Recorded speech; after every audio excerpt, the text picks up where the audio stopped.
안녕하세요. 책과 지혜가 만나는 공간, 책소리의 서다입니다.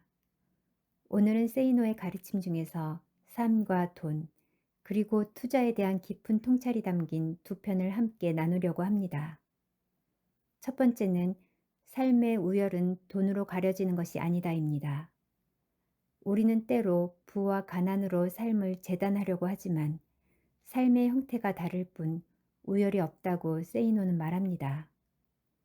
진정한 평가는 외적인 모습이 아니라 삶을 대하는 우리의 태도와 가치관에 있다는 것, 이 글을 통해 다시금 성찰해보는 시간이 되시길 바랍니다. 두 번째는 주식 투자는 쓸 일이 없는 여유자금으로 하라입니다. 투자보다 먼저 중요한 것은 일하는 능력이고 종잣돈을 마련한 후에야 비로소 투자의 문이 열린다는 조언은 현실적이고도 따뜻한 경고이자 격려입니다. 흔들림 없는 경제적 기반 위에서 여유로운 투자와 삶을 꿈꾸는 모든 분들께 의미 있는 내용 되시길 바랍니다. 삶의 우열은 돈으로 가려지는 것이 아니다. 기요사키는 진짜 아버지의 경제관을 설명하면서 가난한 아버지가 삼촌 두 분이 20년 동안의 군 복무를 마치고 퇴직한 후에 평생 연금 혜택을 받은 것에 감명을 받았다고 표현했다. 물론 기요사키는 가난한 아버지의 연금 선망론보다는 부자 아빠의 재정 자립론을 더 옹호한다. 하지만 연금 생활이 나쁘다고 할 수는 없다. 사람은 돈만 갖고 사는 것은 아니다. 느리게 사는 것도 나쁜 것은 아니라는 말이다. 미국에서도 연금 범위 내에서 재미있게 생활하는 사람들이 많다. 한국은 여러 가지로 불안정한 측면이 많아 과연 내가 연금을 제대로 받을 수 있을까 하는 불안감이 있는 것도 사실이지만 미국은 퇴직연금 시스템이 잘 갖춰져 있다. 연금으로 만족할 만한 삶이 보장된다고 할 때 과연 그 수혜자가 불행하다고 할 수 있을까? 부자 아빠, 가난한 아빠의 가장 나쁜 요소는 돈이 없는 사람들을 야단치는 듯한 분위기를 띠고 있는 점이다. 게으름을 꾸짖는 것이 아니라 가난의 원인을 투자에 대한 무지로 물면서 가난을 부끄럽게 여기게 하는 인상을 강하게 준다. 설령 기요사키식의 금융지능이 없는 사람이라고 하더라도 미련하거나 열등한 삶이라고 매도할 수는 없다. 이것이 나의 철학이다. 게다가 가난의 원인은 금융지식의 부재에 있는 것이기보다는 이를 통하여 이 세상에서 더 큰 대가를 얻어내는 방법을 모르는 무지에 있음을 알아야 한다. 덧붙여 말하자면 사람이 생을 살아가는 형태에는 여러 가지가 있다. 부자로 사는 삶만이 유일한 삶의 형태로 숭배되어서는 안 된다.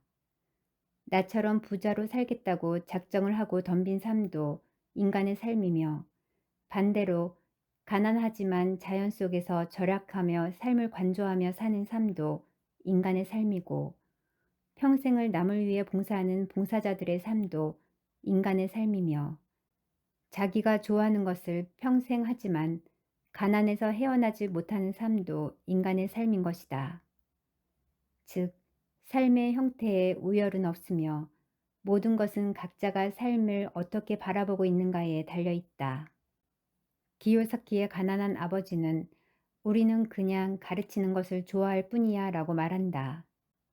가르치는 게 좋아 교단 생활을 오래 한 가난한 아버지는 부자 아빠에 비해 결코 열등하지 않다는 점을 기억해야 한다. 주식 투자는 쓸 일이 없는 여유 자금으로 하라. 기요사키가 말하는 투자 방법들에 매혹되는 사람들은 투자 관련 서적을 별로 접해보지 않았던 문외한들과 투자 초보일 것이 분명하므로 언급할 필요를 느끼지 못한다. 다만 기요사키 논리의 핵심은 투자를 잘하여야 부자가 된다는 것인데 비록 투자가 중요한 것이기는 하지만 나는 다르게 말하고 싶다. 나는 우선은 이 일을 현명하게 잘해야 하며 그래서 이 사회에서 받는 대가를 극대화시켜 종잣돈을 만들고 그 종잣돈으로 투자를 하면서 한편으로는 계속 사회로부터 대가를 받아 나가야 한다고 믿는다. 그래야 종잣돈이 날아가도 생활에 타격을 받지 않는다. 특히 주식 투자는 여유 자금으로 하여야 한다는 말을 수없이 들었을 것이다. 여유 자금이란 무엇인가? 6개월 후 집을 옮길 자금 같은 것이 여유 자금인가? 천만의 말씀이다. 여유 자금에 대한 내 정의는 미래의 어느 날이 와도 쓸모가 없는 자금이다. 하지만 사람들은 미래의 어느 날이 오면 사용하여야 할 용도가 있는 자금을 갖고 투자를 한다. 즉, 심리적으로 시간에 쫓긴다는 말이다. 이런 투자는 90%가 실패하고 만다. 집중 투자인가 분산 투자인가 하는 문제는 위험도에 대한 개인의 태도 및 자금의 성격, 그리고 자금의 크기, 투자 대상 회사나 부동산에 대한 지식 등과 관련된 것일 뿐이지 그 이상도 이하도 아니다. 어떤 것이 더 좋은지는 일률적으로 말하기 어렵다는 말이다. 하지만 나 자신은 분산 투자를 신봉한다. 아주 적은 금액으로 주식 투자를 직접 해보는 것은 바람직하다. 왜냐하면 이 게임이 그렇게 만만한 것이 아니라는 사실을 조만간 배우게 될 것이기 때문이다. 그 사실을 배웠다면 일단은 한 걸음 뒤로 물러나야 할 터인데 수많은 사람들은 빚까지 내가면서 계속 투자를 시도한다. 주식 투자는 늪지와 같이 움직이면 움직일수록 계속 깊이 빠져들어가게 하는 속성을 갖고 있다. 특히 투자 자금을 언제까지 얼마로 만들어야 한다는 목표를 갖고 있다면 틀림없이 그 자금은 큰손들의 수중으로 흘러들어가게 된다. 다시 한번 명심하라. 주식 투자는 경제를 보는 눈이 커졌을 때 여유 자금을 갖고 해야만 돈을 벌 수 있는 게임이라는 것을.